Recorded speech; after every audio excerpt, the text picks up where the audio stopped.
यहाँ जो आध्यात्मिक उन्नति होती है समर्पण से होती है। तन मन वचन कर्म सब पूर्ण एक क्रिया के आश्रित। धीरे धीरे जहाँ अपना अलगावपन है वहीं ठोकर लगती रहेगी, इष्ट गुरु की ठोकर लगती रहेगी तुम्हारे ऊपर, आंतरिक जलन क्लेश अशांति पैदा होती रहेगी। और जिस दिन तुम अपना अस्तित्व मिटा दोगे तो दिन अंदर प्रवेश हो जाएगा। एक स्थिति होती है, न जागृत है न स्वप्न है न सुषुप्ति है, न हम जाग रहे हैं न हम सो रहे हैं न हम स्वप्न में। ये कोई स्थिति होती है, वो महान आनंद स्वरूप होती है। वो बस लगे रहो, ईमानदारी से लगे रहो, श्री जी के बन के लगे रहो। महाराज जी ज्यादातर यही कहते हैं संयम से रहो जी। जब भी कोई सेवा कर रहे हो तो नाम जप करते हुए सेवा करो, अगर कोई सेवा नहीं कर रहे तो भी नाम जप करते रहो, कोई भी समय हमारा खाली ना जाने पाए। ऐसा हमारे पास अभी कोई समय ही नहीं है जो पूज्य महाराज जी की दृष्टि में ना आता हो जी। उनकी दृष्टि पूर्ण समय हमारे ऊपर रहती है, अंदर से बाहर से, कि हम कुछ और करना भी चाहें तो चाहकर भी नहीं कर सकते। बाबा आपको अक्सर देखा है राधा केली कुंज में कि ज्यादा आप किसी से बातचीत नहीं करते, ज्यादा हंसते नहीं है, ज्यादा व्यवहार नहीं बनाते, इसके पीछे क्या कारण है? ऐसी पूज्य महाराज जी की आज्ञा है कि ज्यादा किसी से व्यवहार नहीं बनाना, ज्यादा किसी से बोलना नहीं, जो आवश्यक हो उसमें बोल दिया, नहीं तो अपने भजन में लगे रहो। हरिवंश नाम लीन अजात शत्रु सदा प्रपंच दंभ आदि दे कहां का सुन। इतना सरल जीवन अपना, किसी से मतलब नहीं रखना, अपने से मतलब रखना है। फिर अपने मदवातो, अपनी लाडली, अपने लाल, अपने गुरुदेव, अपनी स्त्री जी, इसी में हाँ कोई बात करता है प्यार से कर देते। अगर हम उसका हित नहीं कर सकते तो हम अहित नहीं करेंगे, कटु व्यवहार नहीं। और एक सूत्र भी कल कह रहे थे पैर दबाते हुए जब दबा कि अगर ये अंदर भावना हो जाए ना किसी भी आप इसको जल्दी मिल जाएंगे, उसी जी आपको जल्दी मिल जाएगी। बड़ा आनंद की अनुभूति हुई आपके साथ वार्तालाप करके। ज्यादा समय ना लेते हुए, क्योंकि आपको सद्गुरुदेव भगवान की सेवा में जाना है, आपने जो भी बातचीत की, जो जानकारियां दी, इसके लिए बहुत बहुत धन्यवाद। बहुत आभारी हम आपके। जय जय श्री हरिवंश। श्री हरिवंश आज की श्रृंखला में हमने बातचीत की श्री माधव शरण बाबा जी से, जाना इनके जीवन चरित्र के बारे में।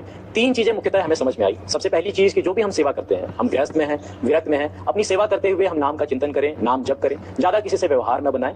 अनावश्यक व्यवहार बनाना, अनावश्यक किसी से हंसी मजाक करना, ये परमार्थ में विरोधी तत्व है, एक बाधक तत्व है। तीसरी चीज, गुरुदेव के श्री अंगों की सेवा ही केवल उनकी सेवा नहीं है, उनकी आज्ञा में चलना, उनकी बातें मानना, ये सबसे बड़ी सेवा है। ऐसा स्वयं अपने श्रीमुख से श्री सद्गुरुदेव भगवान कहते हैं। जय जय श्री हरिवंश। श्री सद्गुरुदेव भगवान को नमन। श्री राधा वल्लभ लाल की।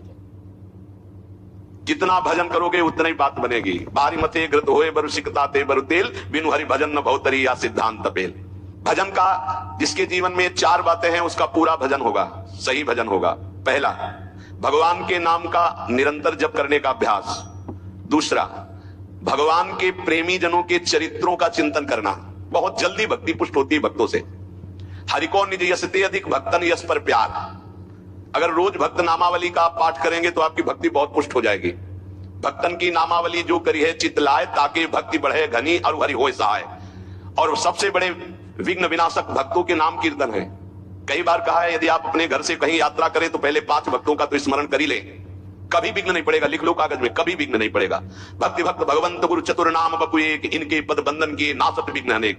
पहले धैर्य रखो, जब आप वाहन पे बैठने जा रहे हो घर से बाहर तो पहले 5 भक्तों, किसी 5 भक्त का स्मरण कर लो, कुछ याद कर लो भक्तों के नाम। ये जीवन की बहुत अमूल्य धन है।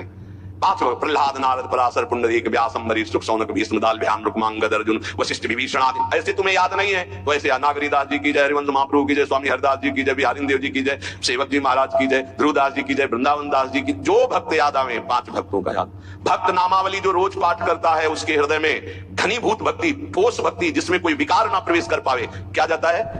हमें लगता है अगर ध्रुवदास जी कृत 42 लीला में जो भक्त नामावली सब महान भक्तों के नाम है 30 मिनट में हो जाएगी, जल्दी से करोगे तो 7-8 मिनट में श्री भगवत रसिक जी द्वारा की हुई भक्त नामावली हो जाती है अगर रफ्तार से करो। हम सो इन साधुन सो। तो हमें जीवन जब भक्ति में बनाना है तो पहला नाम जब प्रभु का, दूसरा भक्तों के चरित्र, भक्तों के नाम। हरिको निज यस्ते अधिक भक्तन यश पर प्यार, ये बात समझ लीजिए। कुछ भक्तों की नामावली सबको रोज करनी चाहिए। अपने यहाँ भगवत कृपा से श्रृंगार के बाद रोज होती भक्त नामावली, सबको करना चाहिए। अगर बड़ी नामावली करनी हो तो ध्रुवदास जी का, छोटी नामावली तो भगवत रसिक जी ने 7-8 मिनट में हो जाती है। तीसरा, अपने आराध्य देव को ध्यान में रखते